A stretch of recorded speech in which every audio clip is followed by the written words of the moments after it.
be working on my 2008 Ford Mustang GT.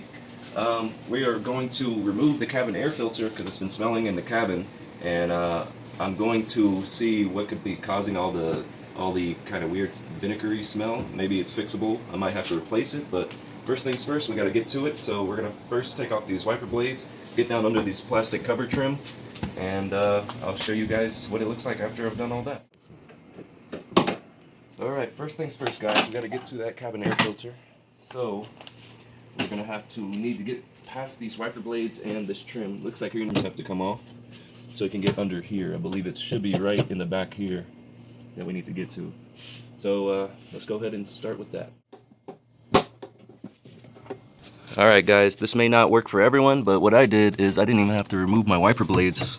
I believe that's recommended. But if you can just remove all your screws, your plastic clips and screws that hold on the main passenger side piece, you can really just pop it off like this.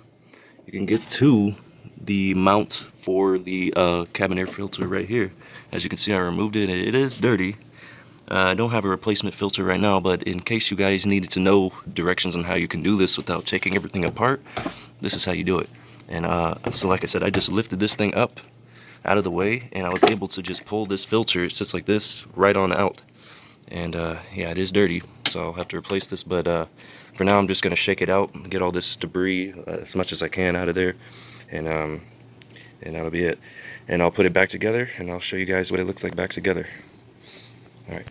And I figure out how to put it back then. Put it back in just the way it was.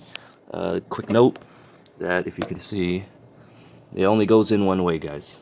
I made the mistake that I put the filter in backwards and it wasn't going in, so I flipped it around and boom, went right in. So the big end of the filter sticks out instead of goes into the box, and then you put it down, you press it down, and it locks up into these plastic nubs here.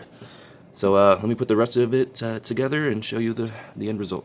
Alright, once you get that plastic back on, then you just put your screws, your plastic clips and screws back on there, and you'll be good to go. There you have it, guys. So once you have those clips back on, you are done. It's a simple job, guys. Anybody can do it. Alright, thank you for watching. Please like and subscribe, and we'll see you on the next one.